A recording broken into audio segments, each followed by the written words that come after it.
Hello and welcome back to The Movies Made Us Do It. Me and Matt are back. How are you, Matt? I'm pretty good, sir. How about you? I'm pretty good, yeah. We were just discussing how quickly we can get these reviews out now that we're doing it live. It's great. Because I don't edit any of it now. It just gets put online. That's why we have to do the intro. We have to just sit here silently waiting for the intro to finish, because that way I don't have to edit anything. I can just put it online. It's awesome. Because I think sometimes we do our reviews, and then it's like a week later that they come out, and I'm like, but that movie came out this week. We should have tried to get it out as soon as possible, you know? So yeah. I think it's better. But yes, so how have you been? I've been all right. Yeah. Nothing to, report, really. No, I enjoyed talking First Contact. Yes. I actually went and watched The Final Frontier after our discussion. I watched it on the weekend because we were talking about it and you said, that was the first film you saw in the cinema, and I was like, oh no, not The Final Frontier.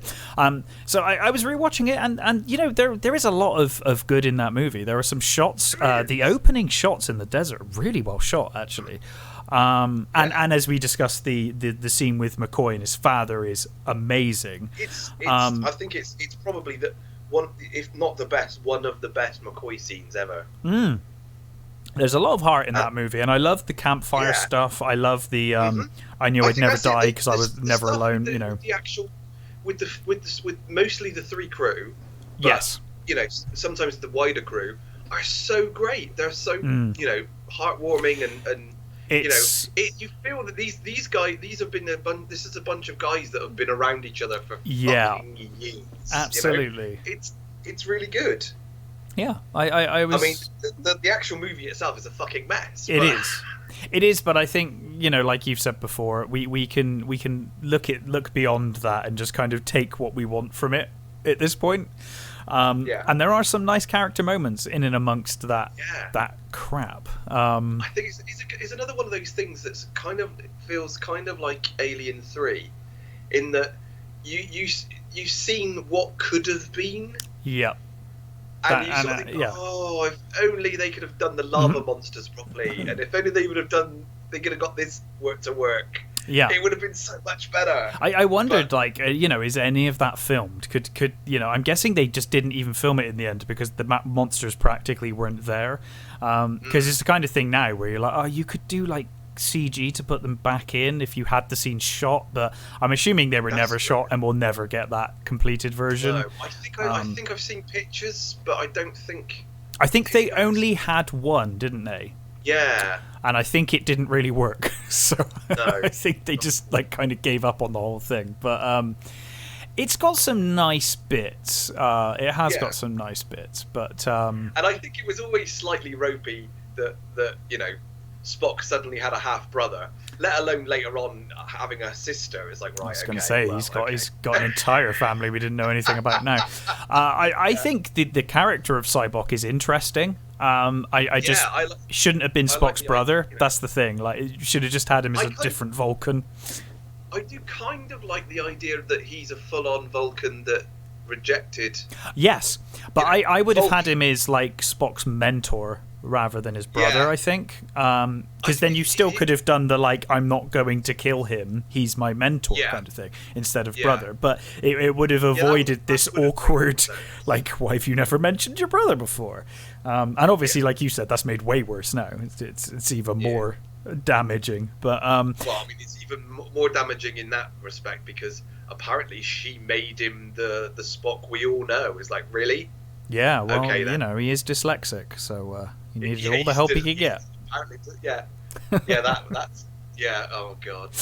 Never mind. Let's talk. I mean, the thing is that being dyslexic doesn't mean that you can't be a brilliant scientist or anything like that. I'm dyslexic. Of course not. I'm not saying I'm a brilliant scientist or anything, but it's never really held me back, is what I'm saying. So Spock could be dyslexic, but the fact that it's never been brought up ever in 50-odd years. Well, the fact that it's never been brought up and that he is this magnificent scientist of mind, it kind of makes the entire point of him being dyslexic entirely pointless. null and void. You know, and you could say, well, you know, it gives the character some, you know, something to strive for and things to overcome. But his mixed race heritage gave him something to overcome. We didn't need this. Plenty to overcome. He already had adversity to overcome and difficulties to overcome, and they've already covered it in as far back as the original series. They were covering this. You know, I mean, the first time we're introduced to Spock's father, it's like he barely acknowledges Spock. He's like rank only acknowledges Spock, you know. So, you know, it's nothing. Yeah. Oh, well. Anyway, let's talk about positive things. Or, well, somewhat more positive things, I guess. Here we go, won't we? yeah, I guess we will. Can we start with Kate, then? Do you want to start with Kate? Yeah, because that's the film we've both seen, is Kate, Netflix movie, 2021. And directed by Cedric Nicholas Troyan, and starring Mary Elizabeth Winstead and Woody Harrelson.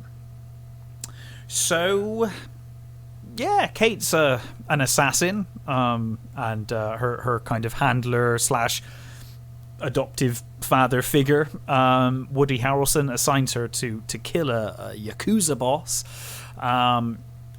And she decides, due to what happens during that mission, that she's going to quit after completing her final mission. She then finds out that she's been poisoned and has 24 hours to live, so she spends those 24 hours going out to get revenge. Very run-of-the-mill revenge assassin story. I mean, it's also kind of a rework. It's like La Femme Nikita, but... with a reworking of DOA. Yeah, it's got a bit of like Crank in there. Could have gone the way of Crank. Kind of doesn't. But it's a very basic setup.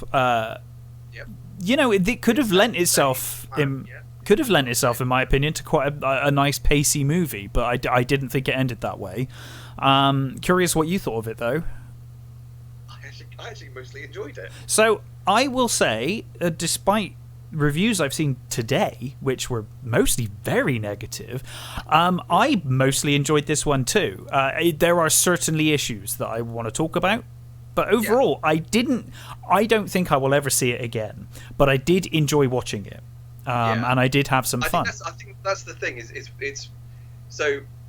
Lately there have been quite a lot of these female assassin movies that sort of, you know, that sort of all slotted in and are all sort of like different levels of each other. Yeah. And I think at the moment, the top one for me at the moment is probably Atomic Blonde. I was going to say Atomic Blonde for me in terms of the female protagonist. By far. And even that has its, you know, its problems. But it does. But it's immensely enjoyable. It's got some fantastic stuff in it. Yeah. I mean that's one of those ones that if I see it on TV or something, I will wait, sort of like I will keep flicking back just in case the stairway scene comes on, because that stairway scene is fucking amazing. Yeah, it's incredible. And then you've got things like Ava and stuff like that, which came out, with Jessica Chastain, which came out a while ago, which is kind of I think probably below this. Okay, so interesting. I think this is a sort of a mid one for me. I didn't think it was terrible. I had fun with it. I think the main issues for me with this movie were around the pacing and the tone. I think like the film is trying to be serious, it's trying to be comedic, it's trying to be realistic, it's trying to be unrealistic, and it just cannot decide. I mean, we have in my opinion, quite a good opening to the film. Then turns into like a speed racer car chase out of nowhere. It's like a video game. But the thing is, I actually thought I wanted it to be slightly better though, because it ends quite abruptly, and you're like, it's over. It ends with her almost certain death, is what it ends with. But that aside, see that I enjoyed that car chase. I enjoyed it for its CGI nonsense. Like I said, it's Speed Racer, right? It's that silly. But that tone is not then consistent through the rest of the film, and that scene is completely at odds with the rest of with a lot of the film. The film's that bit especially felt like a computer game, especially. But I'm fine with that. If that tone was consistent, I would have been fine. No, but that like you said, from the actual opening thing, the opening like makes it seem like something. Oh, I'm trying to think of something so tonally more sort of. Not exactly Ghost Dog, but you know what I mean, like something that's sort of totally quite sort of dark. I'm not saying not deep, yeah. And then you get this sort of thing where she's driving along and she's hitting the radio because the song's annoying her, and that just made me think. Yeah, that's like when you steal a car in Grand Theft Auto. And yeah, like, it is. You're trying to change the music. I thought that was really funny. It was hilarious, and it's straight up video game, but it is completely at odds with most other scenes in the film, which was kind of really jarring for me. But again, the scene itself I actually really enjoyed in itself. It's just kind of like, are you going to do this with your film, or are you going to do John Wick with your film? And they kind of try to do both, and I don't think it quite works for me. No. I think the thing is there is a lot of humor in the John Wick movies. Oh, there are, but it's kind of consistent and it works within the film. Whereas this is like jarringly different tone and style to then back to gritty. Kind of like they seem to adopt early on the kind of neon look of like Tokyo kind of thing. It's got that very Neo Tokyo, but then they just forget about the neon sometimes. It just kind of disappears like for like large swathes of the movie, and then it turns up again, and you're like, you could have been consistent with that as well and kind of stuck to that look. That's that is one of the the problems with it. I think I've seen some of the Japanese reviews. Oh, they are scathing. I saw some of those today. Really They're not happy. This, which I think is hilarious. Yeah. And I think that the thing is as a lot of them have pointed out, this is a Westerner's view of Tokyo. Of course, and yeah. And it's kind of a Westerner's view of Tokyo from like the 90s, maybe. Yeah. And it does really have that sort of tone to it, which for me was like, I don't mind that. But no, then again, I don't mind it. I don't mind it. I'm not from Tokyo and I'm not Japanese, so no. it didn't. I don't mind it. I mean, it didn't bother me that much. About the tone, I think with the if they would have completely gone full on neon and like full on crazy with it instead, then maybe it would have worked slightly better. I think it would have for me, or if they'd gone the other way. I mean, I think they could have picked one direction and gone with it. Yeah. And when I say comedic versus serious, obviously you can do both. Like you said, John Wick has comedy, but a lot of the comedy in this seems kind of at odds with the rest of the film, in a weird way. And some of the pacing kind of bothered me a little as well. I don't know if it bothered you, but I don't think it bothered me, but it was very up and down. I think there were just moments where it's like there's such a great sense of urgency in this film, where obviously 24 hours to live and she's constantly feeling the effect. She gets poisoned with it's like a radioactive material, isn't it? She's effectively dying of uncurable amount of a massive quick dose of uncurable radiation poisoning. So there's great sense of urgency, and she's injecting herself with this stuff, and all of that was great, and I thought the pacing of that was great. But then towards the kind of middle section of the film, the characters would just stop to eat at a diner, and you're like, what are you doing? Why are you just sat here having a drink and chilling out? And it's like, you probably... Do you know what I mean? It's kind of that urgency kind of got lost for me along the way. I don't know, because I did kind of feel that there is one in particular where after the fight in the sort of the restaurant bit, not the restaurant, the outside. Oh yes, yeah. The street. Yeah. Yes. The street food. There's the fight with her, and then when she connects with the girl, the girl comes out, and you get that thing, and they're sat at the table and they're talking, and that felt like you kind of needed that so that they could establish their relationship. I guess so.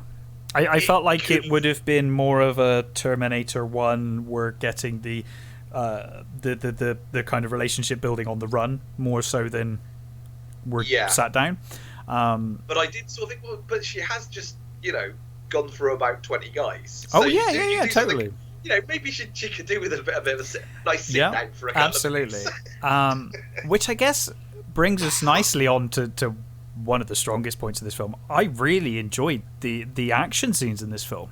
Yeah. I thought Mary Elizabeth Winstead, who I actually really like as an actress anyway, I thought she was great in her role, and I thought she was pretty believable. Yeah. Yeah, believable in the fight scenes. I thought the fight scenes were choreographed for the most part really well, and it's really nice and violent in places. Yeah, the first big fight scene in the actual restaurant, the sort of House of Blue Leaves one. Yeah. I was taken aback by that the first time. I was like, oh, okay, we're really going for it. Because I hadn't even seen a trailer for this one. I'd heard that it was coming out, but... Yeah. And there's some really nice little sort of things. There's a nice haircut scene, which I thought was brilliant. That was great. That was really good. Yeah. And there's some... And it didn't feel too much like she was... when a lot of these sort of movies... You feel that there's a very little woman, dealing with really big hefty guys in an unbelievable physics wise, an unbelievable way. The balance felt a little better here. It did, and her movements. The majority of the guys weren't. They were big. There were a lot of big guys, but not like hulking. Well, when some movies you see these big hulking guys like I think Anna. Did you see Anna? I don't think I've seen Anna. I think it was a Luc Besson movie, and it's the same sort of thing. It's even down to the training thing of going into a room to kill someone with having an empty gun. Okay. That was in that. There was in that, and that was actually not a bad movie. It was okay, but there was the main actress was this sort of supermodel type. Sure. And sometimes some of the fight scenes with these really hulking guys. And you think, ooh, maybe not. But this I felt was slightly better balanced. It felt like because she wasn't completely winning all the time. Oh God, no! She gets messed up in this movie. Pretty messed up. But I also thought that when she was fighting opponents of larger stature or weight.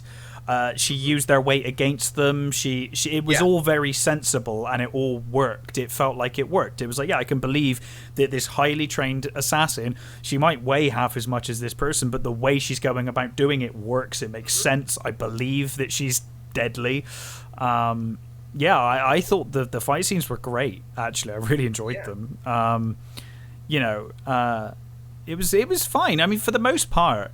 I did have a good time. I had a good time with this one. Yeah, I think most of the support was really good. Woody Harrelson is great. And I thought Miku, is it Miku Martineau? I think probably butchered that, but I thought she was great as well. Yeah, she was. There was sometimes when she was just sort of verging on the really annoying. But I think that's kind of her character, because she is a complete bitch. Yeah. But it was kind of she managed to sort of pull it back quite nicely, I thought. And obviously Tadanobu Asano was great, Jun Kunemura was really good. I loved that that katana showdown was fantastic as well. I loved that. Yeah, and I loved the guy. Now, who was the guy playing the mob boss's boyfriend? Oh, I'm not sure. He was good though. Miyavi. I think it might be that. I think it was him, Miyavi. Right. That scene in that was a great scene, and he was amazing. Yeah. I think I would have liked to have seen more of him because he was really menacing. He was, yeah. I thought so too. And that scene was nicely brutal. Yeah. So there's a lot to love in this movie. There is, and I'm not gonna say it was awful because I genuinely had a good time. I put it on last night and I thought I'm probably not gonna particularly get much from this one. I ended up finding myself really enjoying it. I thought it was fine. Yeah. It's not brilliant. It's very formulaic. But it's very by the numbers. It's fine. That's one of those things. It's a female assassin movie, and it's by the numbers, like all the other kind, Nikitas and all and those and things. crank in that kind of like, she knows she's going to die. There's no way out of this, so she's even more dangerous because she just doesn't give a shit. She's like, no, I'm gonna do this. Yeah, so there's no sort of no sort of complete originality. No, there's and there's a plot twist that you could see from all I actually thought weirdly, I actually thought she, at the very, very beginning of the film, and Woody Harrelson gives her drink, because there's a running joke which I quite liked about her loving this certain boom, drink. Boom lemon. Yeah, she loves this drink and she can't get it the whole way through the movie, which is quite funny. Yeah. I actually thought he was poisoning her then. Like, in my head, I was like, okay, she's probably just been poisoned or something. So I was like instantly like, I think she's, but no, I saw the twist coming a mile away towards the end. Yeah, and I think the thing that's is, fine. For me, I've watched too many of these movies. I know. I know, that's it. And I think that I was kind of all through the movie, I kept thinking, I hope it's not. I hope it's not, but it is. I hope it's not. But it is. Yeah. And you think, yeah. No. It's like, oh, okay then. Fine. Yeah. I mean, it's fine. But, but it was enjoyable. I really enjoyed it. Yeah, I mean, Woody Harrelson he's got this. He's played this role a number of times, hasn't he? Recently, yes. This sort of, he turns up as a sort of a mentor type character. He's that age now, I think. Yeah, and I think this one felt more like he was a bit walking through it than some of the other ones he's done. And I don't really blame him for that, because it's not like he gets an awful lot to do. No, he's there are large swathes of this movie that he's not in, and I felt like he could have done to have a few more scenes. Yeah. But it was fine. It was just sort of long enough. I don't think it really dragged in any parts. No, there was a moment where I thought, okay, here we are at the climax of the film, and then it went on a little bit longer. It was when she sat on the curb. Yeah.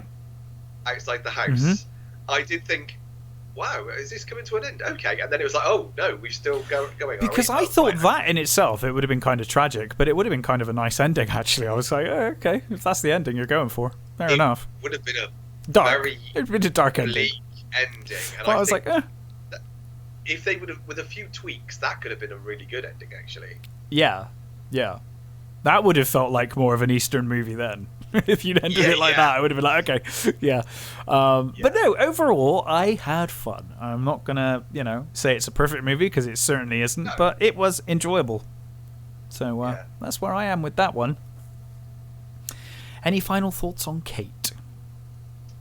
No, I think it's another one of those movies where if you just want to switch off and watch somebody kick the shit out of people for... And get the shit kicked out of. So. Yeah. And it's a solid lead performance. Yeah. Mary Elizabeth Winstead she's a great actress. Believable in the role, I thought. Yeah, I thought she was very believable. She's got a certain enough physicality for it, and it's just an enjoyable little almost throwaway movie. Yeah, absolutely. It's not La Femme Nikita. No, that movie is amazing, and it's not the fight scenes aren't as good as Atomic Blonde.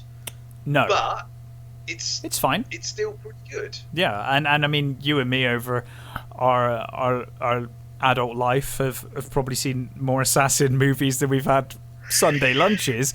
But they're always, it's entertaining. It's fine. It's very difficult to do something new with this genre at this point. So fine. Yeah, I enjoyed it.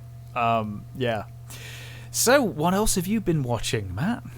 So let's go with The Green Knight. Oh, excellent! Because this is a film I've been very excited to see, and obviously haven't had a chance yet. So I'm very interested to see what you made of it. It's on Amazon now, so I think it must have dropped yesterday because I went to watch something last night. I was like, oh, that's there. I'll watch that instead. Yeah, I said to you before we started the show, if I'd known it was out on Netflix on Amazon yesterday, I would have been reviewing it today. I was unaware. So what did you make of Green Knight?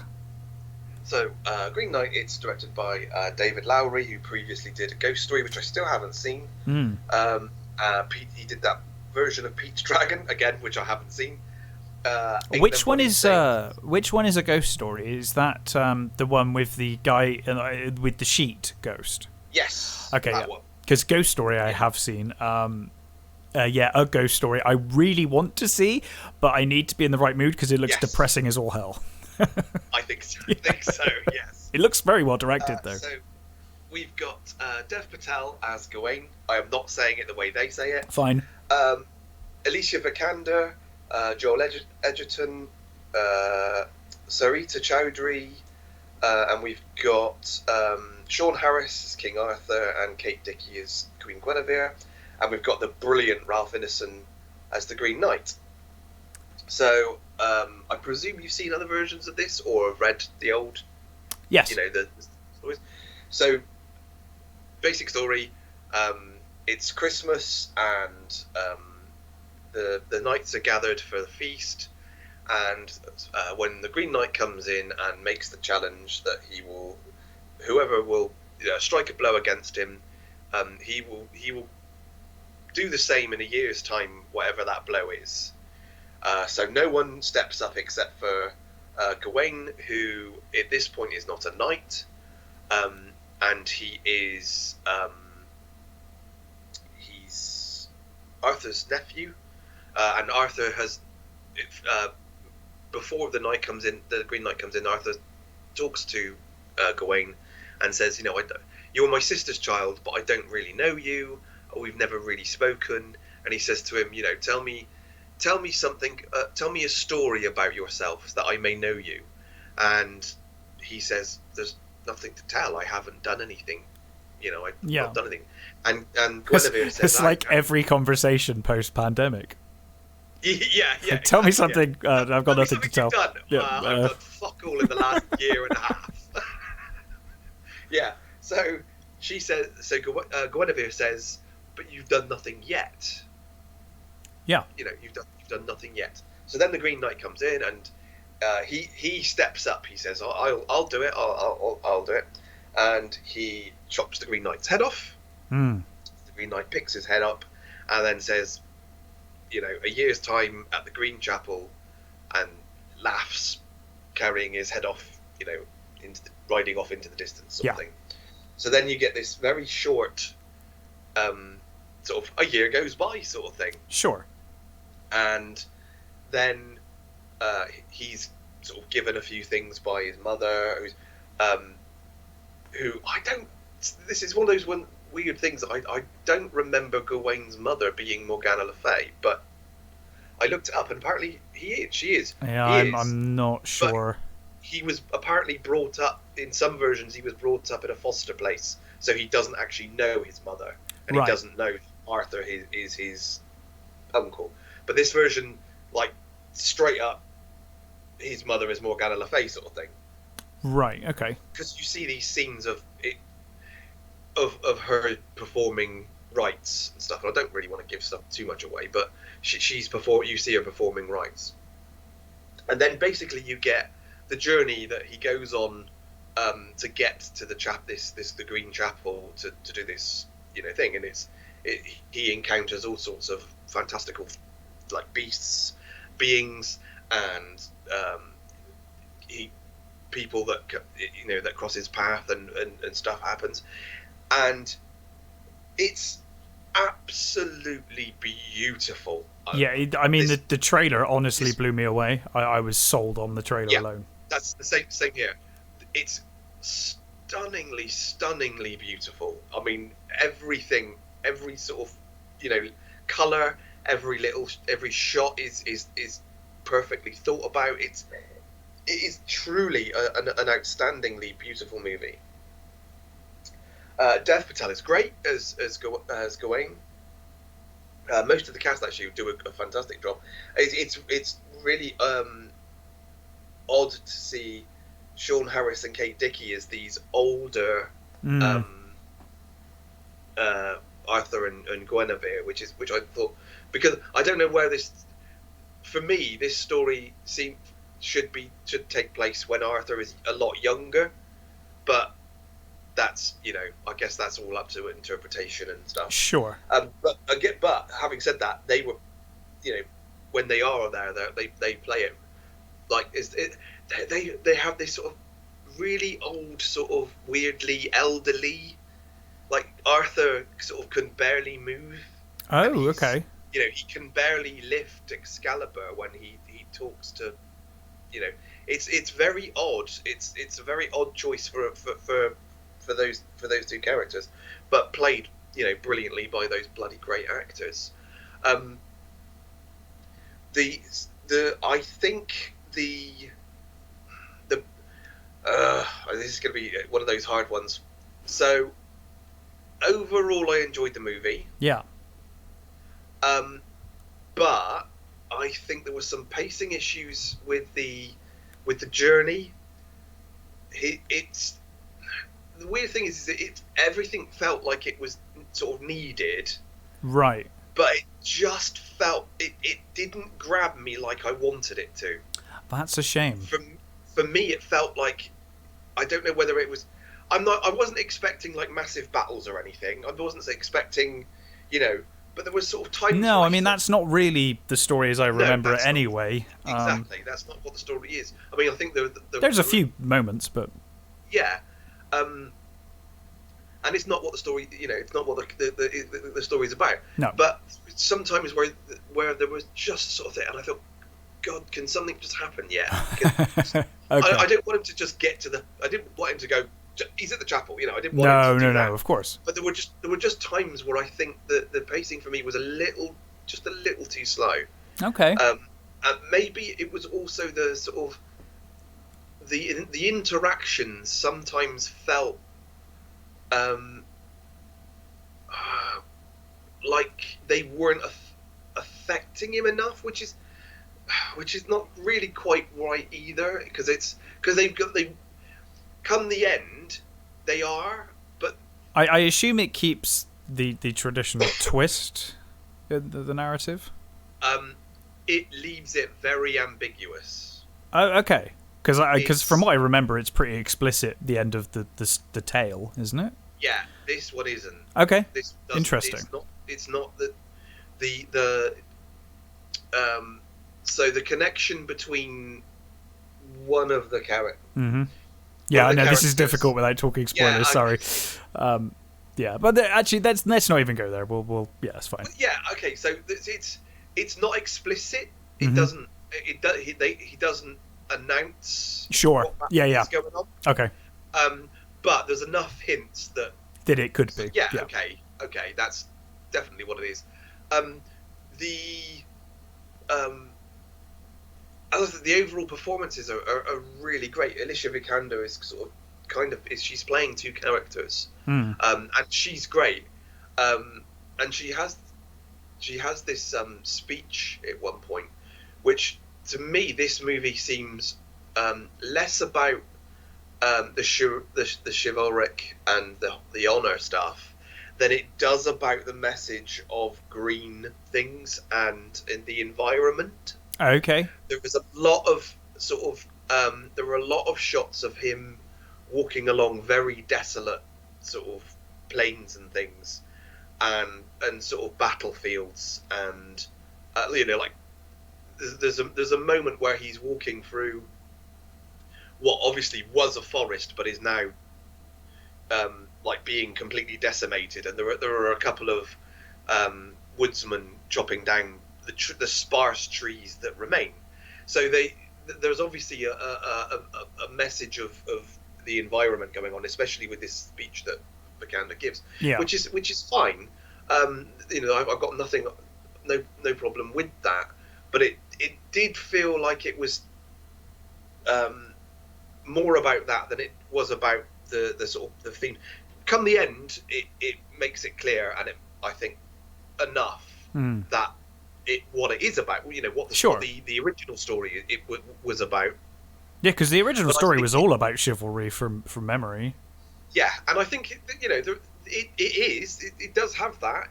But it seemed to me to be slightly overclouded by the other message. But that may be just me. Sure. Other mileage may vary. Come the end, I did think, okay, I'm happy with that end. Yeah.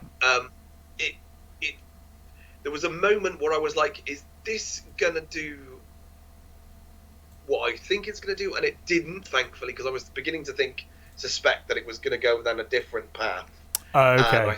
I thought no, they're not going to do that. I thought no, they're actually going to bring it. So they did bring it back, but then when it ends, it's like, okay, right, fine. I see what you're doing there. You this is how you've interpreted it. So fine, that's okay. Yeah. This is your vision of this. Yeah. Honestly, I didn't enjoy it as much as I thought I was going to. Okay. That's not to say it's a bad movie, because it isn't. It's kind of worth watching just for the visuals. Do you know, this is my biggest concern with Dune. I'm really worried that I'm going to go and just be like, same here. Yeah, it looks great, and it's just and there's nothing necessarily wrong with it. I just don't get the feeling I'd hope to get from it. It's always difficult when it's adaptions and stuff. I think my biggest fear for Dune is the soundtrack, because I've heard very bad things about the soundtrack. It's apparently all on YouTube. I've not actually listened to it, but apparently the soundtrack is out there, so I might give it a listen, actually. Because I don't think that's going to spoil anything, so I feel like I can listen to the soundtrack and that'll be fine. Because I think that I love the Lynch movie. Me too. Most people do. And I know a lot of people have a lot of problems with the Lynch movie, but one problem that the Lynch movie doesn't have is the Toto soundtrack. Yeah, the Toto soundtrack is fantastic. The soundtrack to that movie is fucking amazing, and I do think you're going to be hard to actually beat that soundtrack. Yeah, is it Spice Miner? The cut? Spice Diver. Spice Diver. That cut is. Watch that cut. It's really good. Yeah, that's the version. Yeah. So yeah, I mean, this movie, like I said, it's got fantastic performances and it's stunningly beautiful. And there are scenes. There's one particular scene where I think it's actually in the trailer, where he comes across these giants walking along. Yes. And again, it's a great scene, but the weird thing is I kind of wanted more from it. I don't. It felt like it just sort of felt like he wants to leave things so vague that sometimes I think it leaves you slightly wanting. Well, it left me slightly feeling like I wanted more. Interesting. Okay. So I can't. I didn't. I get you. I've been here. I think it's a case of maybe I need to watch it again. Yeah. I think it's going to be one of those movies. Mm-hmm. Maybe it's a movie that will grow on you. Yeah. And I've seen some people like massively praising this movie, and visually, hard to argue visually. Yeah. You can, and the performances as well. I can't argue with the performances. I can't argue with the visuals. But overall, it kind of left me slightly cold. So, yes, I can, say, go watch it, because it's a definite experience movie. But for me personally, I didn't enjoy it as much as I thought I was going to.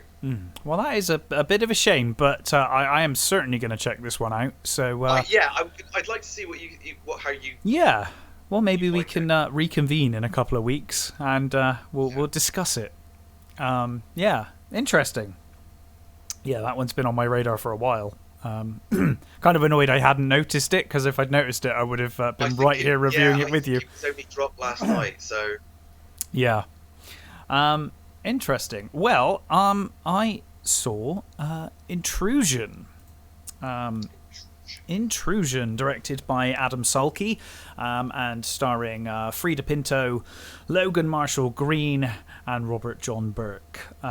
It's about a woman who moves to a small town with her husband. He's a architect designer, and he's kind of designed their perfect home. And Mira, who is played by Frida, she's a cancer survivor and a therapist. And their new home that they've just moved to is invaded, but nothing is stolen, which kind of leads Mira to believe that they've been targeted for some reason. There's a subsequent home invasion in which Henry, played by Logan Marshall, her husband, kills some of the invaders in kind of self-defense.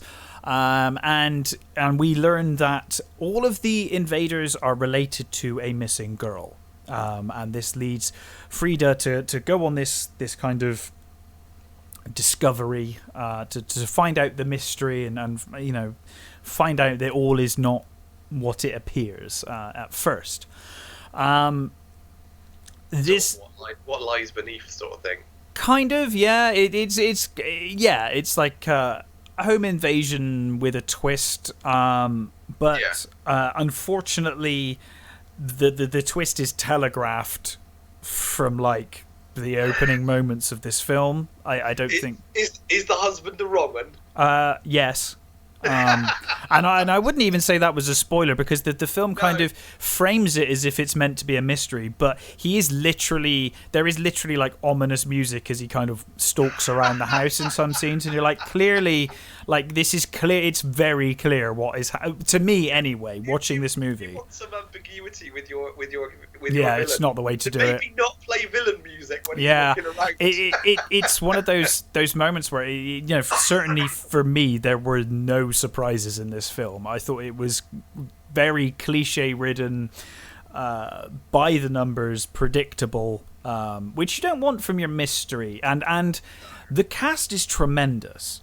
Logan Marshall Green is great in the role he's cast in. He does a great job as the character.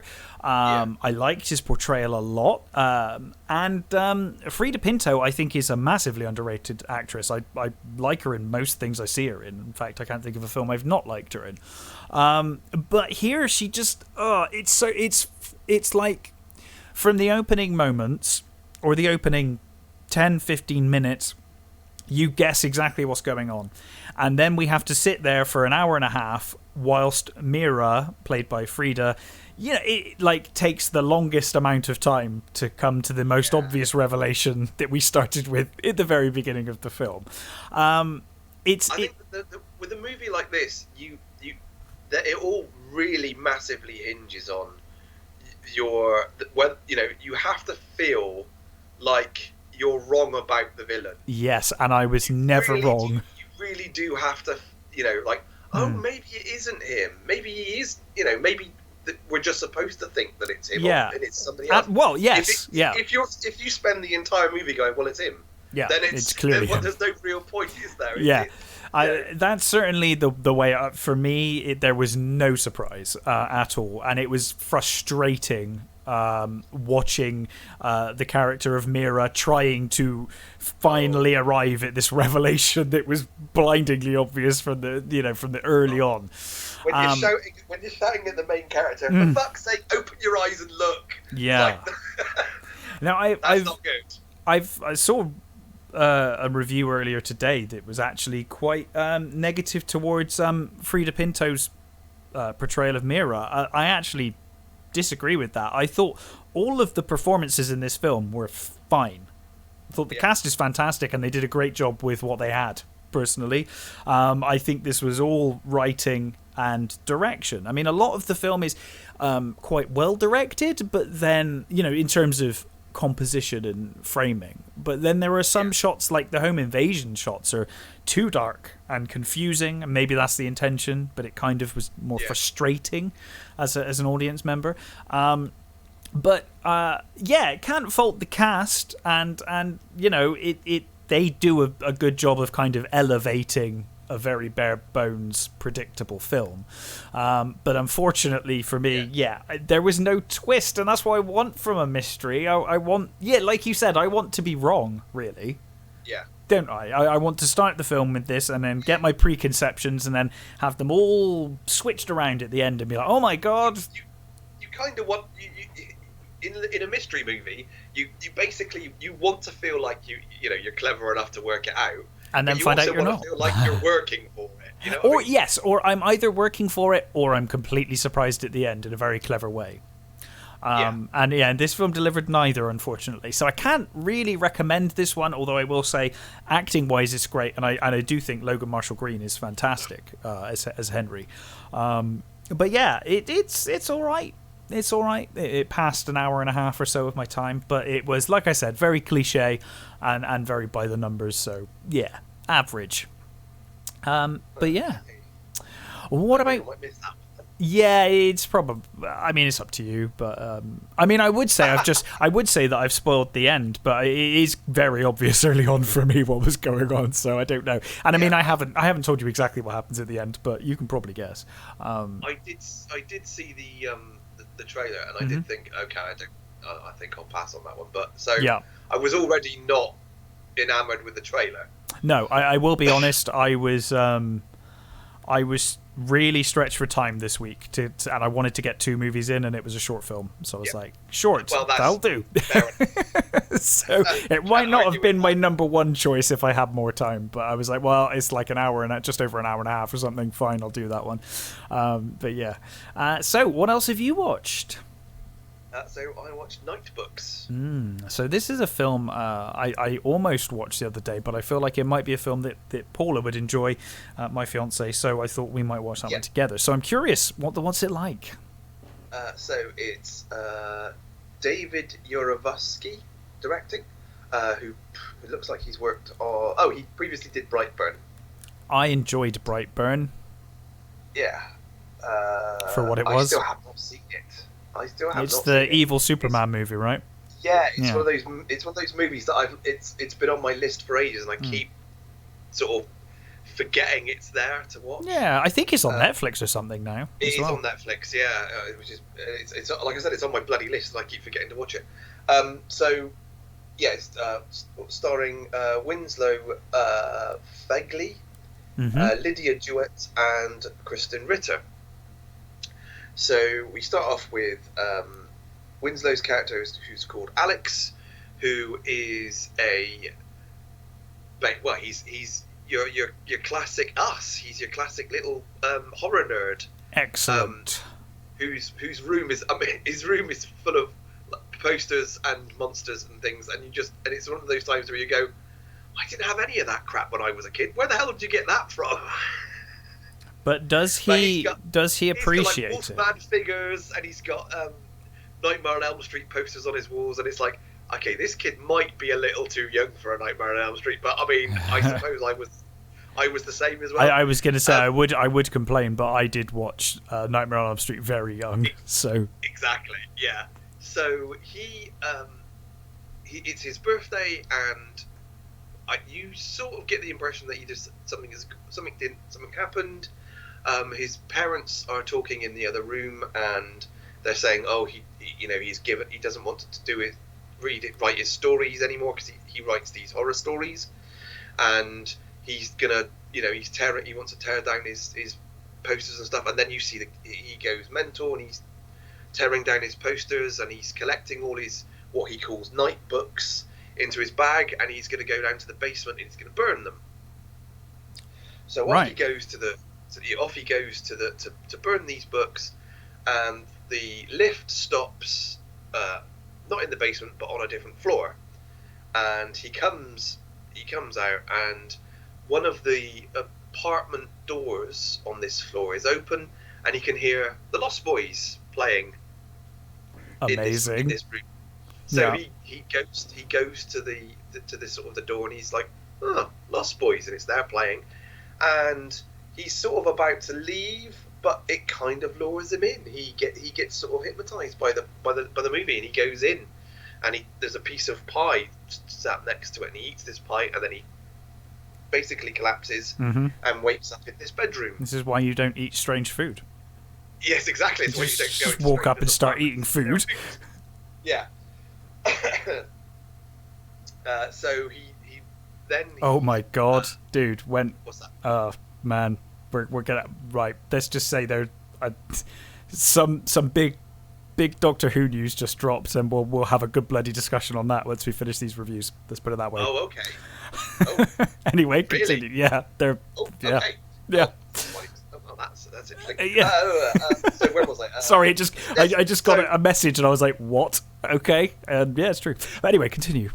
He wakes up in this bedroom, which is like very, you could say, old lady style decorated. It's very sort of like, old fashioned, and it's got some William Morris wallpaper, which is fantastic, but that's just me.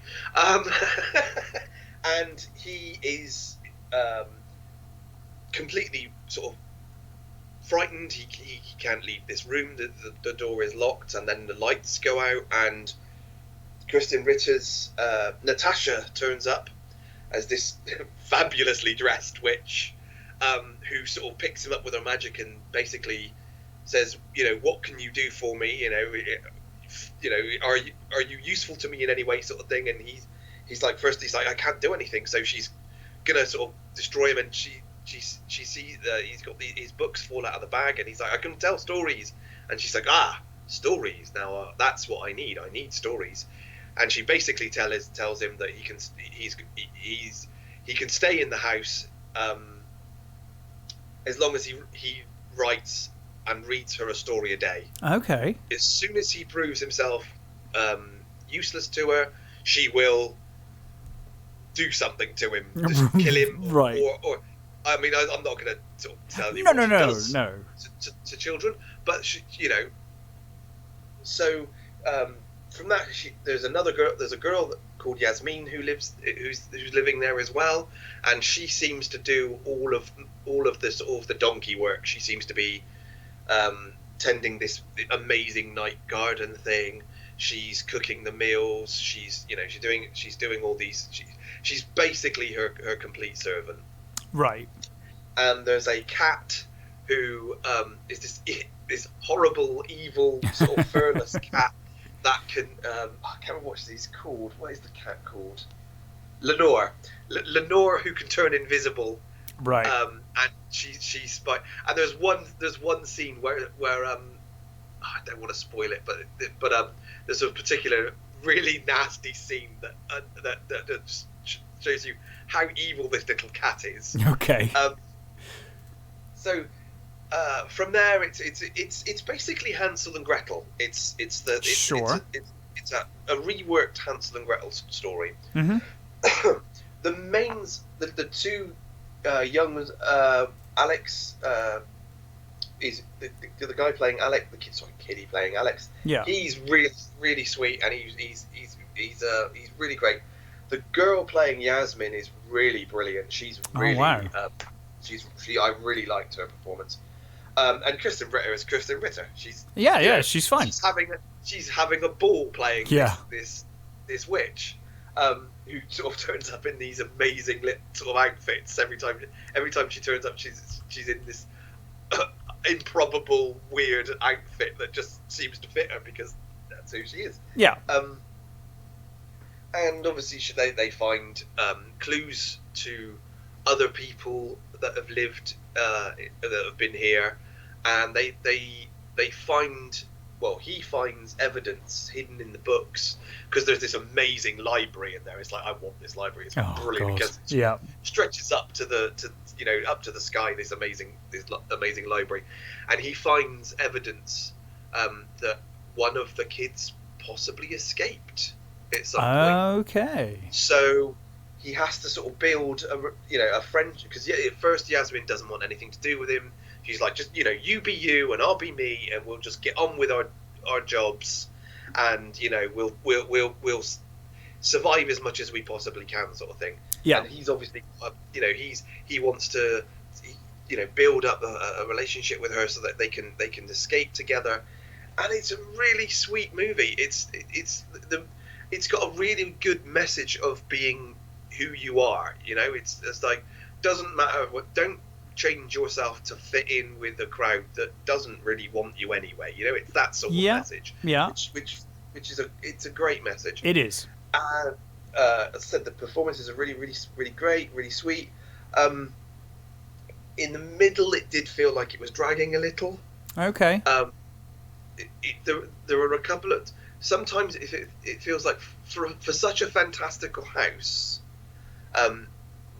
which could almost have TARDIS proportions. Sometimes it feels like you're a little too claustrophobic. It feels like a little too hemmed in, which I think maybe they were going for. But sometimes it feels like, you know, this could be a grand sort of place. It could be a bit, you know, so much more. But sometimes it feels sort of a little stagnant and a little sort of closed in. Well, that's a shame. And there were little times when I think that it just needed that little lift on the pacing. But it's a minor thing. It's not one of the best kids movies I've ever seen. But and I think, you know, there are bits that you know, the little there are a couple of little twists that you think, okay, I kind of saw that coming, but I actually quite like what you did with it. One of the sort of the big reveals I kind of saw coming, but I'm not sure. Maybe kids won't. I mean, I'm not saying kids are stupid. But I'm saying maybe because they haven't seen as many fucking movies. Well, yeah, it's difficult for us. We've seen a lot. You know. Yeah, maybe you know, that they won't see what's going to happen quite as like I do. Yeah. And I think it will keep kids entertained enough. There's enough sort of little scary moments. There's a nice little set piece in this night garden that I thought worked quite well. And when they you know, there are these lovely little moments when they sort of forget themselves and they're kind of having fun, and then they remember where they are. Those bits were quite nice. It was quite sweet. And yeah, I think I would definitely recommend this to younger. It looks like a lot of fun. It looks like a lot of fun. Yeah, it is. It is quite a lot of fun. And Kristen Ritter's having a ball playing this which you know, which helps a lot if you've got a you know one of those brilliant lit performances that you know holds the villain well. And I think it does, you know, a pretty good job of that.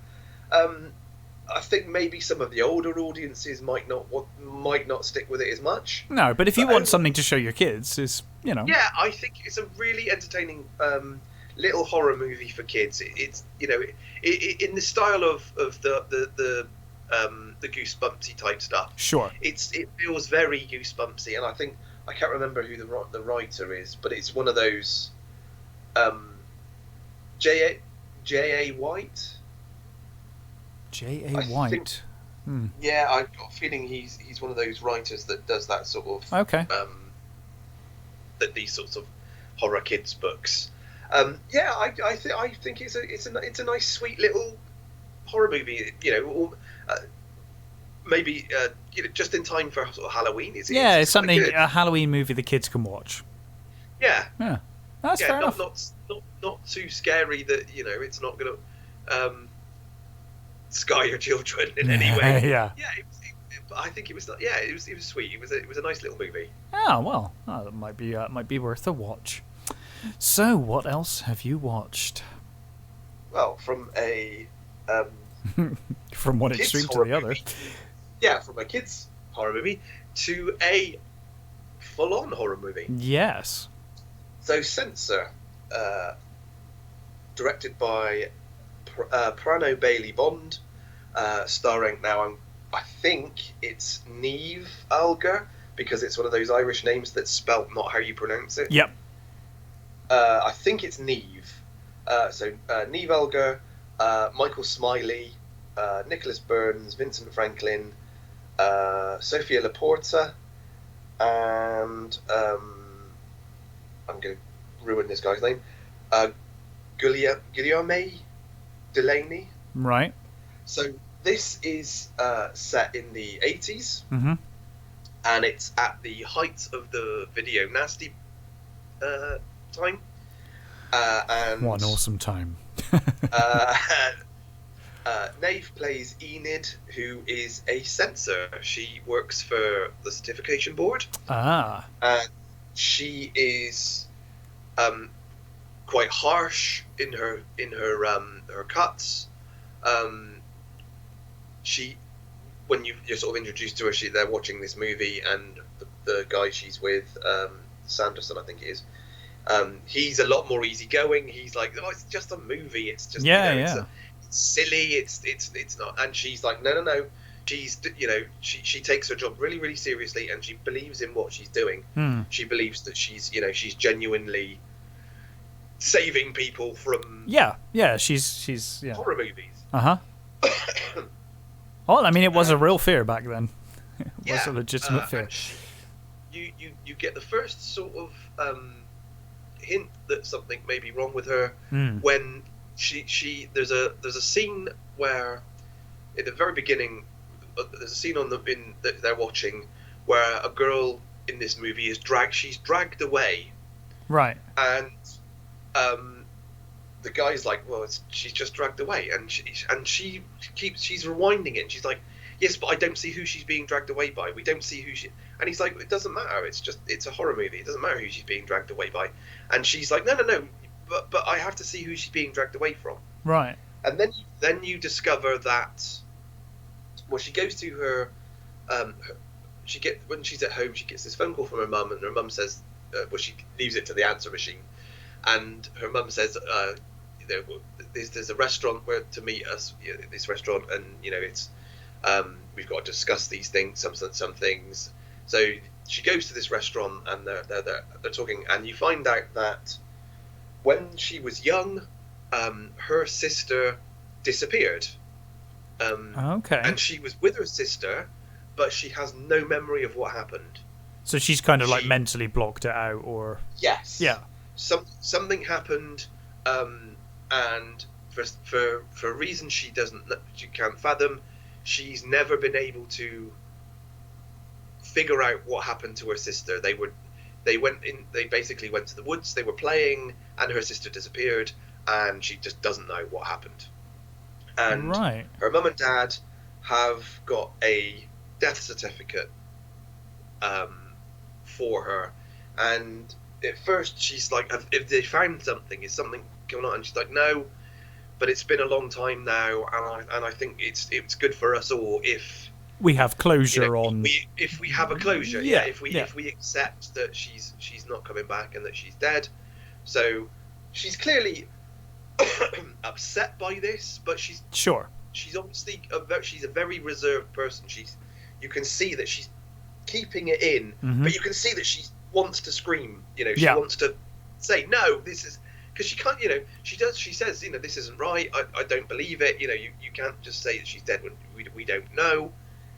And from there she goes, and we're introduced to Michael Smiley's character, who is this utterly slimy 80s movie producer, right? Who's working for, now I've got to remember what's the guy's name. It's the latest movie by, I can't find what it is. Oh, this is annoying. Where is the guy? Frederick North. So okay. He's got a couple of scenes from the latest Frederick North production, and because he's like, she's pretty and stuff, he wants her to have a look at it. So she goes and with another censor, and they watch this movie, and it's called Don't Go Into the Church. Okay. And in this scene, there are two girls, and one of them dares the other to go into this church, and from there, this girl goes into the church. They're screaming. There's this giant hulking guy in the doorway, and you see like a decapitation and all this sort of dismemberment and gore, and this is really affecting Enid. She's like, oh my god, this is like, because the girl is it's just reminding her of it. She's having sort of flashbacks to her and her sister, right? And from there on, she sees that there's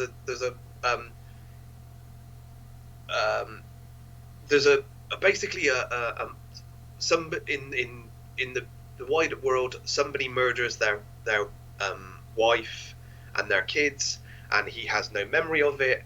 And the papers link this murder to this film that Enid passed at some point. And the press get hold of her name, and they find out that she is the one who passed it. So she starts getting phone calls from irate people saying, "Oh, you're a evil bitch. I hope you die. I hope I'm horrible because you passed this movie."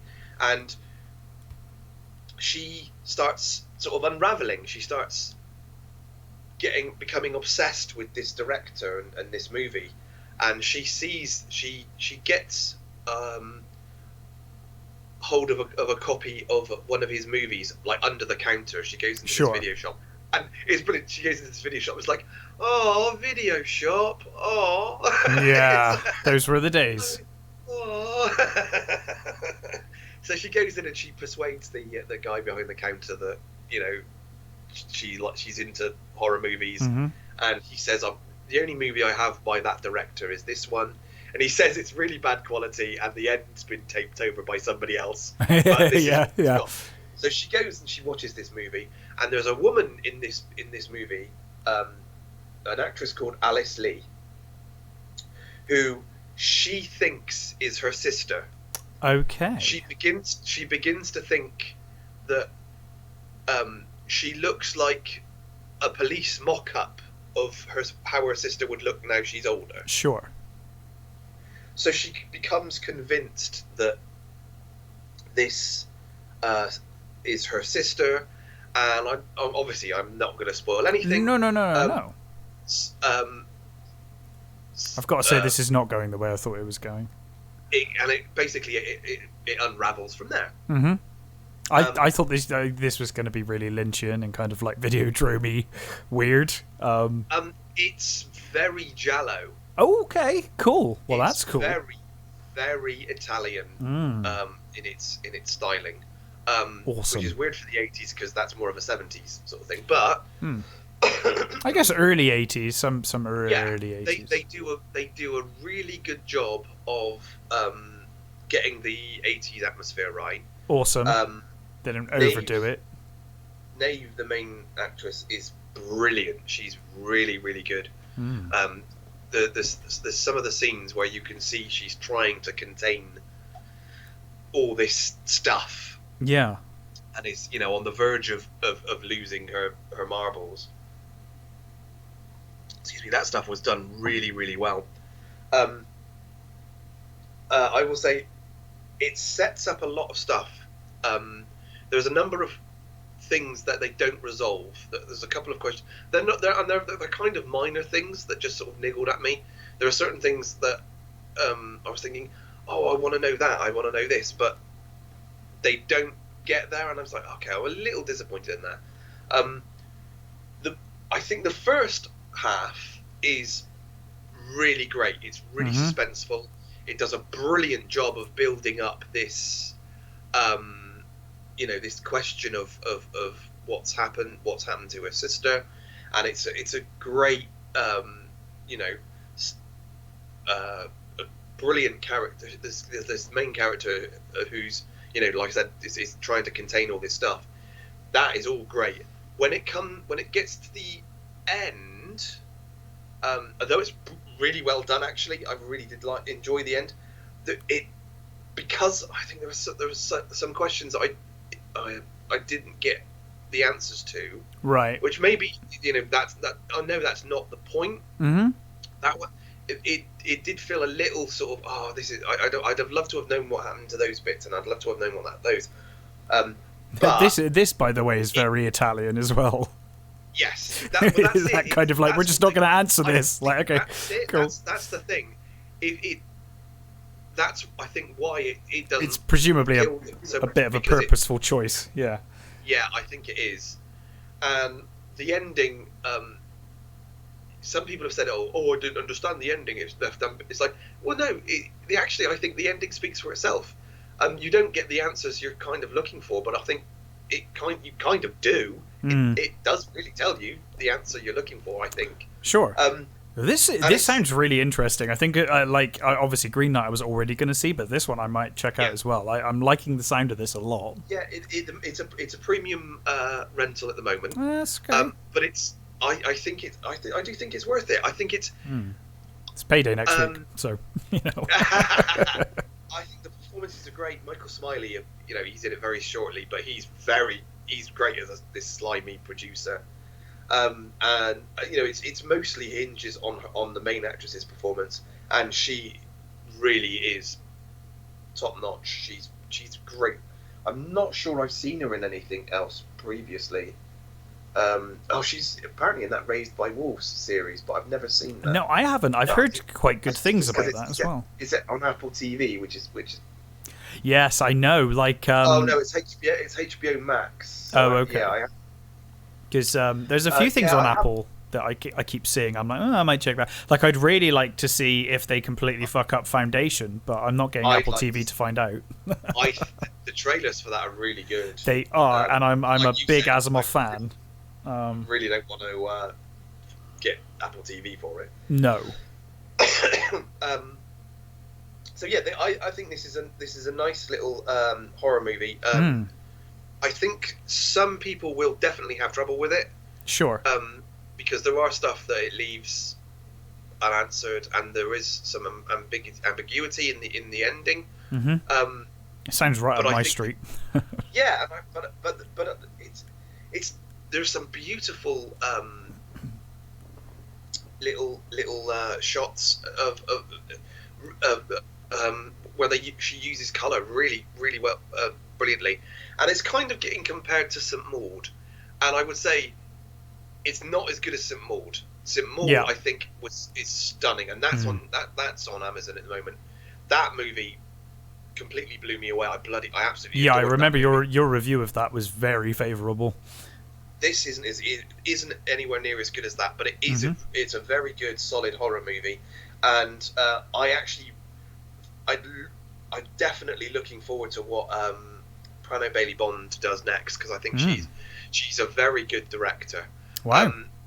So there's a you know, the second half of the movie for me didn't work as well as I'd hoped it was. I don't think it was not as good as the initial setup and the initial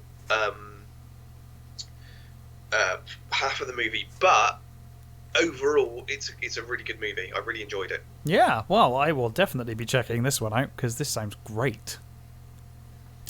But yeah, I think that's all of the movies we've seen, isn't it? It is, yeah. Yeah. So, are you ready for some breaking news? Oh, go on. What's the Doctor Who I'm going to front load this Doctor Who news with my opinion that this changes fucking nothing. It's still going to be a disaster as long as BBC are in charge. But I think this just shows how desperate they are now to regain their dwindling dead fan base. Yeah, massively dwindling. The Doctor Who Season 4. The showrunner is going to be Russell T Davies. They're bringing Russell Davies back, right? Yep.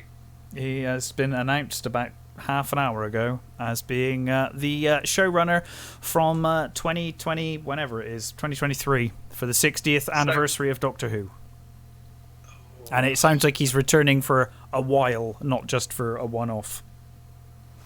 I mean, I would say 4 or 5 years ago, this would have filled me with joy. Yeah. But now I still don't think it really is going to change anything. I think the BBC are just lost at this point. I mean, hopefully, I'll give it a go. I mean, the thing is Davis knows Doctor Who. Oh yeah. So, yeah. You know, that's you know, not in question. No. I don't know how I feel about this at all. I'm slightly conflicted. I just still think that unless the BBC are really willing to change direction, I just can't see them changing course now. I just can't see them changing course with this show. I just think that no matter who the showrunner is, it's going to be a mess. I am happy to give this one a go, though. Purely because Russell T Davies does know Doctor Who, and he did do such a great job reintroducing the world to Doctor Who. So I'm interested. I think we'll see who they cast as the Doctor.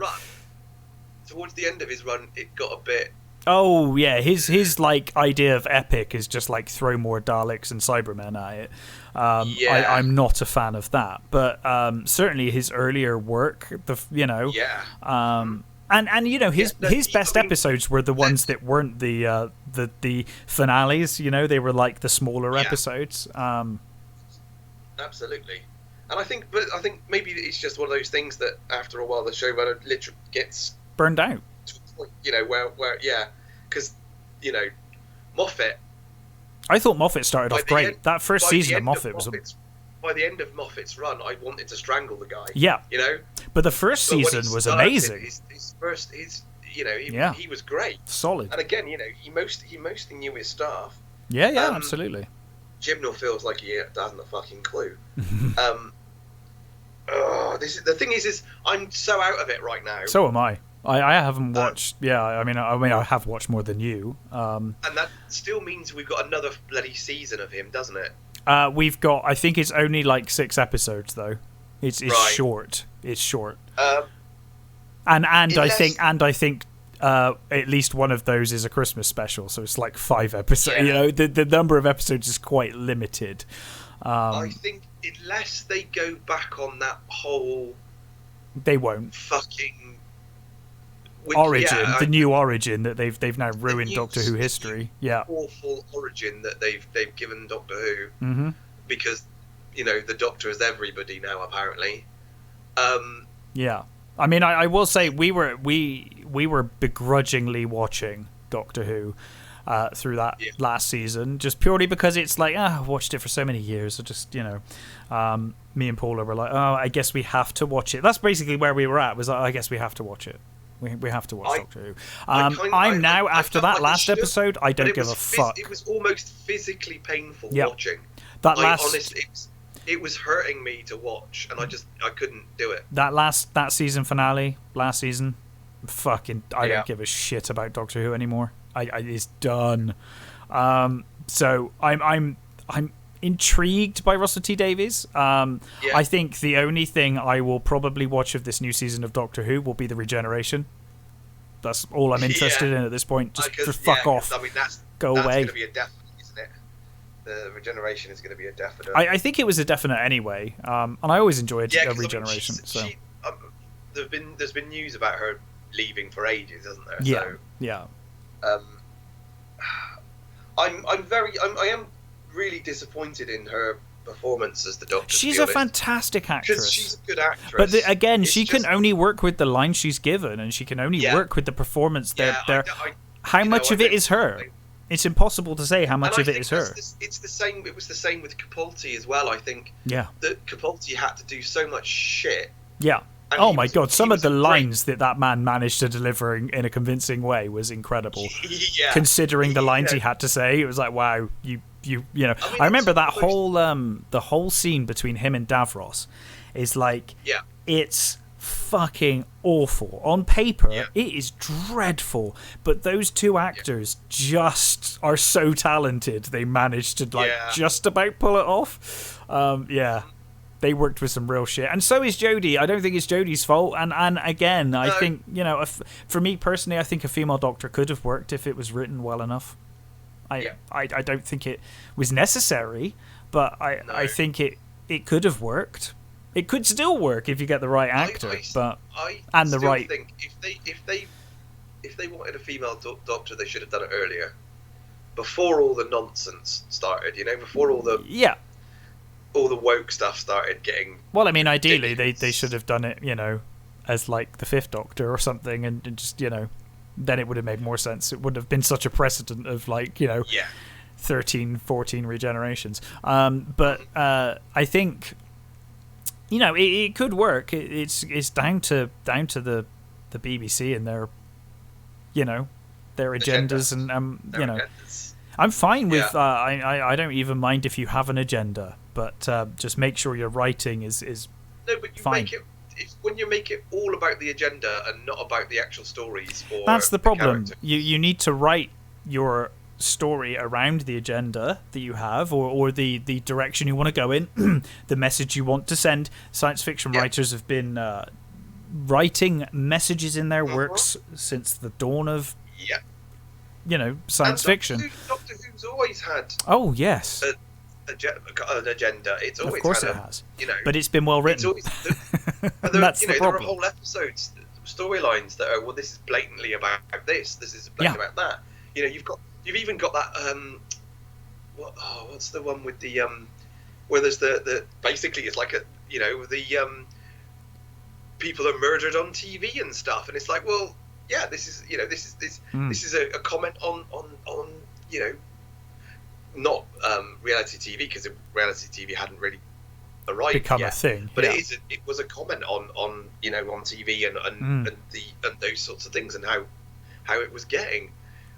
Yeah, there's plenty of agenda stuff in absolutely. In it. But when it's literally hammered, rammed down your face, I mean, it's the laziness for me. It's like you've got a message and you're not even willing to bother writing a story around it. It's just like message. This character is message, and it's like, but I need more than that. I need a character. Like, what do we know about Yaz after all this time? Nothing. No, yeah, exactly. Policewoman, cool. And what do we know? What do we know about Ryan? Disability. Okay. Yeah, exactly. They made such a sort of big thing about Ryan's disability. Well, but even that, we've got a character with a disability. Fine. Now. It's like, yeah, but you only write that when it suits you. I know, and that's the problem, isn't it? It's like, great, you've got a character with a disability. That's interesting. But then you conveniently forget about that disability all the time until you suddenly decide you want to bring it up randomly in a story. It's like, no. Like, that's something you will have to live with all the time. That should be a constant thing. But they don't. It's unless the writing seriously improves, and Russell T Davies is a good writer, good showrunner. We'll see. We will see. Yeah. But I think they've gone so far down this rabbit hole now. They've undone canon to the point that I'm completely uninterested in New Who. I'm curious as to whether this will manage to turn it around, but we'll see. 2023. It's 60th anniversary. Yeah. So far away. Yeah. Well, I guess that's, I guess if they're ready to deliver episodes now, I guess it's not that far away. I guess they'll probably come back when, I guess, is Doctor Who coming back this year? Is it next year? I don't even know when it's coming back. I honestly don't know. I've paid no attention since that finale. That's the thing. I'm so out of it that I haven't. Yeah. I haven't bothered. I hear things now and again, and I still see there was one of the YouTube guys I watched had a thing about. There was an article saying how Chibnall's probably the best showrunner that they've ever had. It's like, what fucking episodes of Doctor Who have you watching then? Because they're not the ones that I've bloody seen him as a showrunner. They've been pretty awful. When they say things like, the Spiders episode was a good episode. Oh, that was the worst one of the series. It's like, are you fucking kidding? I think that was the worst episode of that entire first season. Yeah. Of Jodie's run. That Spider episode was awful. With the Trump guy, right? Yeah. It was absolutely the worst. I think that was the worst episode of the season from memory. I think that was the episode where it was like, okay, this better start picking up because this is worrying now. Yeah, and it's past worrying now. It's at the I don't care stage, but we'll see. We'll see. I'm like I said, I'm probably going to ignore the upcoming series, so I'll probably just watch the Regeneration, see who the next Doctor is, and then I'll probably give a couple of episodes of Russell T Davies a go. So they've got me back for at least a couple. Well, if they're announcing the showrunner, then they've got. I presume they're going to announce. Well, I'm wondering. Let me see. Let me see if I can look up when Doctor Who comes back, because I'm wondering if they're about to announce who it is, because they're inevitably going to get there pretty soon. Doctor Who. When? Let's just Google Doctor Who when. No, I'm looking for no date, but the episodes will be released in 2021, so probably soon. inevitably soon. In fact, this is probably we're running out a year, so they better get on with it. I would suggest that this has been strategically dropped in order to maximize interest ahead of them announcing tomorrow or in next week that the show's back. It's a desperate move. It stinks of desperation to me. Like, you're going back to your heyday now. You're going back to what made the show popular when it was revived. It's kind of interesting because you've continually said that what we have now is the best Doctor Who ever, even though most people seem to disagree. And fair enough if you enjoy it. It's not for me, but good for you if you enjoy it. But Michael Straczynski said he would be showrunner. He said to the BBC, I know. J. Michael Straczynski. I'll be showrunner. Let me do it. Fucking give it to him. That would be. I would definitely be interested if Straczynski was going to write it. Yeah. I hope that they get him on for a couple of episodes. That would be great. Oh, that would be brilliant, wouldn't it? But yeah, it's interesting because it does feel like after all of this hyperbole and like hype on like how great Doctor Who is now, it's never been better than it is right now, despite the ratings tanking and people generally hating it for the most part. Like I said, if you like it, you like it. It's one of those things but now it's like, but it's the best thing ever, but we're going back to the original showrunner from the revived series. Yeah. That's a pretty big backpedal, BBC. It feels like a backpedal. But cool. I mean, they have to do something to save the ratings, I guess, because Yeah, they have to. They really do. If they want to continue this, because I was secretly hoping it was going to end. To be honest, I was hoping it would just end and be done with it at this point. But and sort of hope for another reboot in 10 years or something. In 10 years, yeah. But we'll see. I think that would have. That might have been the best thing. Well, this might be their last hurrah. They might just be like, right, let's get Russell back for a series. Chuck some money at it, get a good actor or actress in, and then we'll just throw everything at it. And if it doesn't work, then it will be interesting to see who they pick. We will know that if Tennant's coming back, then the desperation levels are through the roof. If Tennant's coming back, can you imagine? Oh my god! I wouldn't put it past him at this point. I think the thing is though, it's got to a point now where no matter who they pick, it's going to upset someone. Yeah. Oh yeah, they've written themselves into a hole here. Yeah. If they go back to a guy, that's going to piss people off. Yep. If they pick another woman, that's going to piss people off. Mm-hmm. If they pick a person of colour, that's going to piss people off. I don't think there's any way out of this. If they don't pick a person of colour, that'll piss someone off. It is funny because they have pushed they've pushed so hard with this now. You're right, they are going to probably annoy people whatever they do. Yeah. I don't care at this point if it doesn't. It's never mattered to me whether the Doctor's female, male, whatever. I remember saying at the time I felt like a female Doctor was unnecessary, but I'm fine with it. Go for it. If you can write it, fine. That's always been the thing for me. I think I don't have a problem with him being female. Nope. I'd rather he wasn't. Or of colour. I didn't have that. Just write it well. That's all I want. Just do better. I can't remember the actor's name, but apparently I read somewhere that they picked this actor. Oh, really? He's a really good bloody actor. What for? This is pure rumor. This is before Jodie was chosen. Oh, and it's pure rumor. But they picked. I wish I remembered his bloody name. He's a really good actor, and he's a black actor.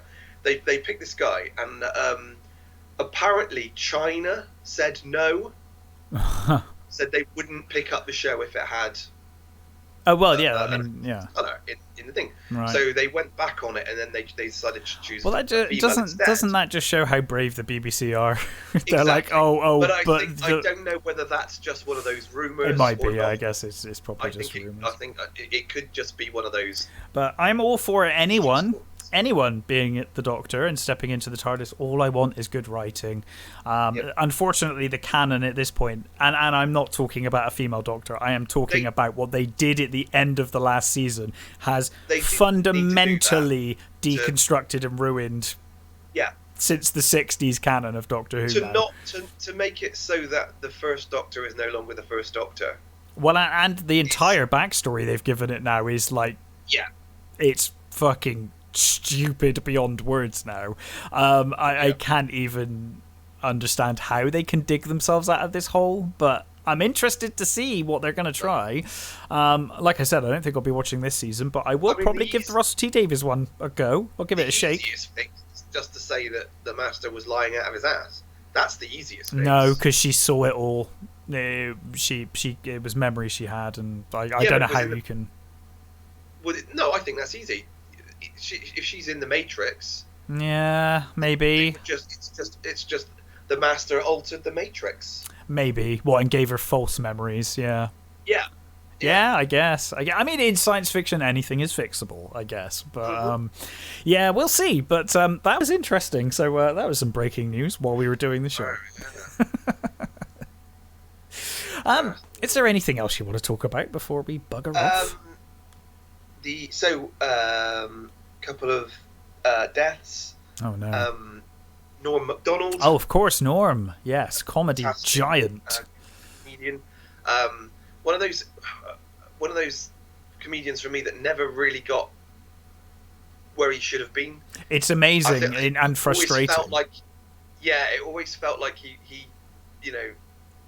was not exactly kept down, but I don't think he ever got the break that he didn't. And it's really a Jim Carrey. Or and it's really frustrating seeing the recognition he's getting now, and it's like, but he's dead now.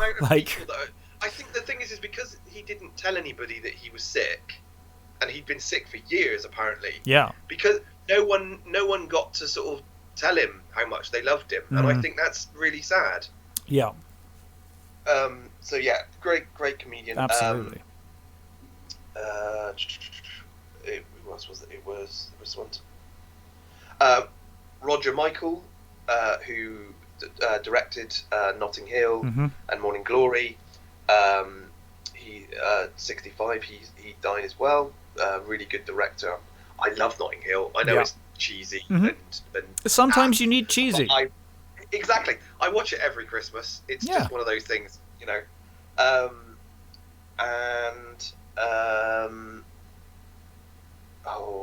was the last one? I can't find the last one. It was. I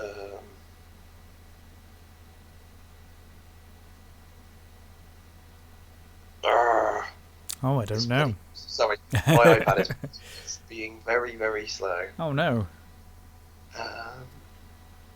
Melvin Van Peebles. Oh yes. Pioneer of blaxploitation movies. Fantastic actor, director. Yeah. 89. Really great director and actor. Yeah, absolutely. That's it. The deaths. They've just announced Chris Pratt is going to be the voice of Mario in a Mario movie. Okay. Jack Black as the bad guy. Seth Rogen as Donkey Kong. Anya Taylor-Joy as Princess Peach. It sounds fun. I'm not sure I would ever have imagined Chris Pratt as Mario, but fine. No, I think that's... I don't think I would have either, but okay. It's going to be animated, so at least that, they're not going to have a repeat of the terrible previous one. I might have got someone, Italian to do it, maybe. But each to their own. I mean... Okay. Is he going to be doing a dodgy Italian accent the whole way through?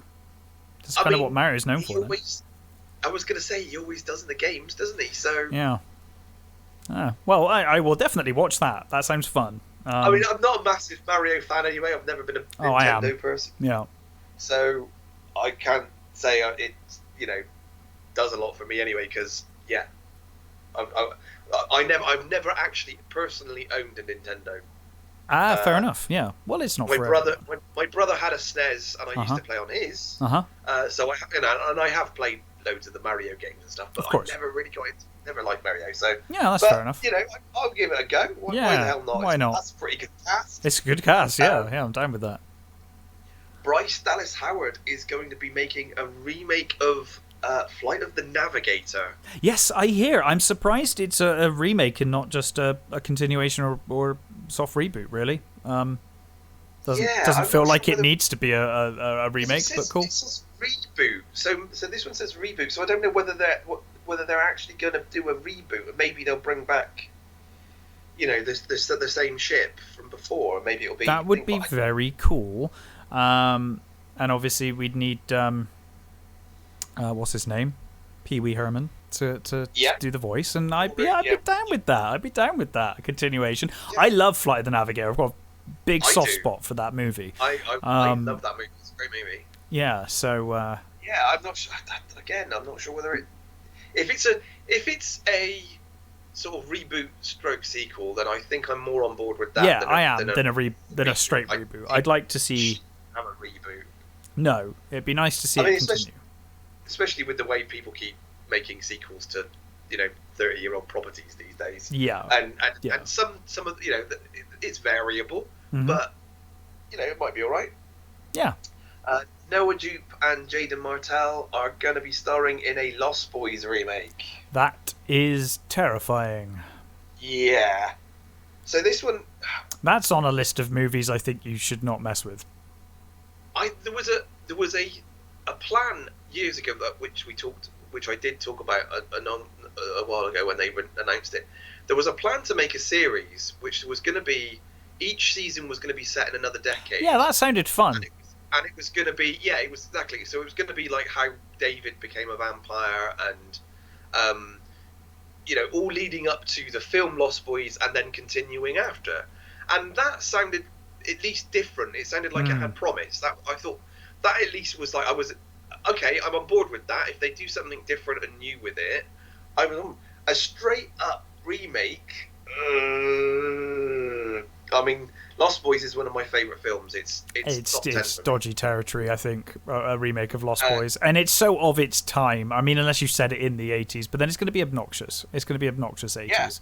Yeah. That Wonder Woman 1984 obnoxious 80s. Because you know what I mean. That kind of... No, I know exactly what you mean. Stranger Things... 80s, 90s kind of it remake. Stranger Things had I think started off with quite a good balance. It started off fine. When we got to the Mall and there was like a packed screening for Day of the Dead, I'm like, really? Like, come on. And that Mall and just, God, no. I'm so fed up. I never thought I'd be fed up at the 80s, but I am actually fed up at the 80s being portrayed in movies generally, because it is so just cliche and nothing like the 80s. It's that like idealized 80s that they all do now. It's just infuriating now. It was novel for about a month, and it's the problem is that the people always picked the specific point of the 80s. They don't. Yes. There's always that sort of the big hair, the big, and they never sort of pick the earlier sort of punk was still around. Yeah. There were goth was coming in. They never pick those bits. No.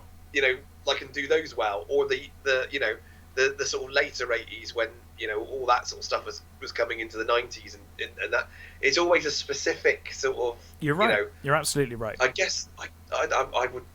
Sort of mid to late 80s, but because of all the other stuff, they try and cram everything in. Yeah, and it's it's cramming 10 years into 1 year. Yeah, sort of thing. Yeah, and they're doing it to the 90s now. Anyway, they'll do it to every decade. I mean, they did it with the 70s as well. Actually, I guess they've always done it, but it's you get to the point where for us, it was the point where the directors and the actors from who, like us, grew up then, got to a point where they could make movies, and they want to make movies. Yeah. From when they loved things, Yeah. So and it's the same with all the others. You got the in the 80s and the 90s, you got those 70s people coming up and making movies set in the 70s, and then you got. And now it's currently the 90s, and it'll be the early 2000s soon. We'll get lots of early 2000 things. Yeah, it's just the way those things go. But I certainly can't imagine a modern 80s has got such a specific look and a specific style of music, and that I think it appeals to a broader audience than I think the 70s and it does. 90s does. I think it's weirdly more accessible. Well, I can't imagine what a remake of Lost Boys will be like. No. And I can't. I mean, I certainly can't imagine a modern day version. That would just be really bizarre to me. But we'll see. We'll see. You know, you never know. They will eventually remake everything. So. Well, yes, they will. Everything else, it will all come back. I think that's it. Yeah. Well, some decent movies in there to give a watch. I will certainly be checking out Green Knight, that's for sure. So yeah, I mean, I'd be interested to see how you found it. Anyway, I think, you know, it's a beautifully stunning movie, but it just didn't do as much as I wanted. But you know, we'll see. And that's fair enough. Well, I'll let you know what I think. In the meantime, though, Matt, what are we going to review next week? Okay, so what am I watching this week? Halloween. We are creeping towards Halloween, yes. And we are definitely going to be doing... Are we doing two horror movies in the month? We're going to be doing Frankenstein. And I think we should probably leave that till the next one. Hang on. So next week is the first. That would be like the weekend of the 1st of October. Yep. And then we got the 1st, the 15th, and the 29th. Would be so we got 3 weeks where this would be happening because we alternate between doing. So I think on the on the second one, I think we should do Curse of Frankenstein. Curse of Frankenstein, cool. Okay. Is it? Well, that is the first one, isn't it? The Hammer one, yeah. I think that's the first Hammer one. Yeah. The 59th one. Yeah. 59. So we'll do that then. Okay. Next week, how about The Crow? Yeah, I have. Do you know I haven't watched The Crow for years? Is that sufficiently Halloweeny for you? Yeah, I mean it's the start of October, so it's the start of our Halloween. That's cool. Works for me. Yeah. We got three dates where we can do reviews of old movies if we keep to our normal format. So I'm up for that. Yeah. The Crow. I have not watched The Crow for years and years now. I went through a phase of watching it like every day for like a long time. Yeah. Now I haven't watched it for a long time. So yeah, I'm well up for watching The Crow. That'd be great fun. Cool. I've been meaning to revisit. So yeah, The Crow next week. Thank you for listening, everybody, and we will catch you then.